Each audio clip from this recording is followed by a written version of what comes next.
So first things first, I actually applied off camera one coat of this color. This is gel color number 38 from Ugly Duckling Nails. I applied the first coat. Now I'm leaving this second coat wet because we're going to do a wet on wet technique to help create some of the background wood grain.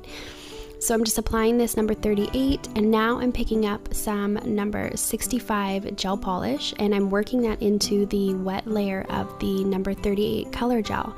And this is helping create some texture in the background before we hand paint our wood grain effect. Then I'm taking number 65 gel polish and I've mixed it with some tacky top to create a sheer brown. And then I'm going in with that color and my painter brush, and I'm starting to create the knots of the wood.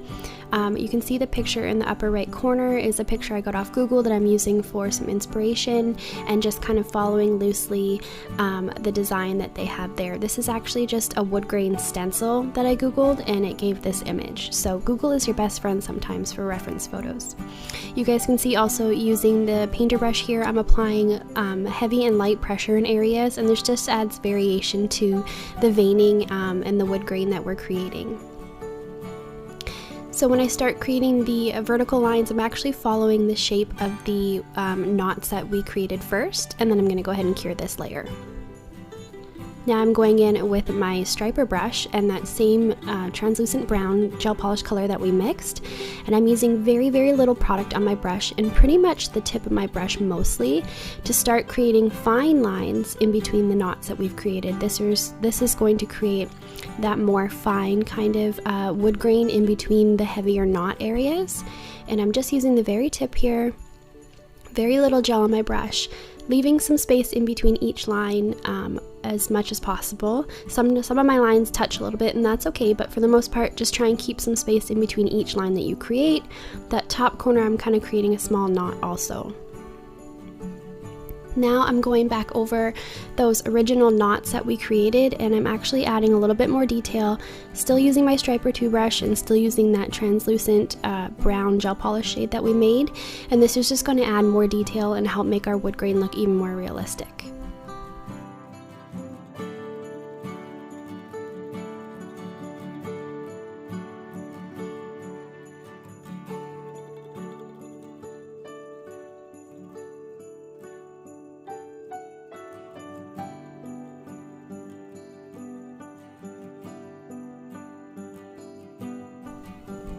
Once I've cured that other layer, I'm going to go back now and I'm sealing with our Ugly Duckling matte top coat, doing a full cure and using gel cleanse to remove that inhibition layer once it comes out of the lamp.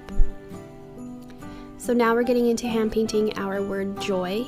So I'm going to start with the O in the middle. Whenever I hand paint lettering, I always start with the center letter or letters, and that way I can kind of figure out my spacing on either side.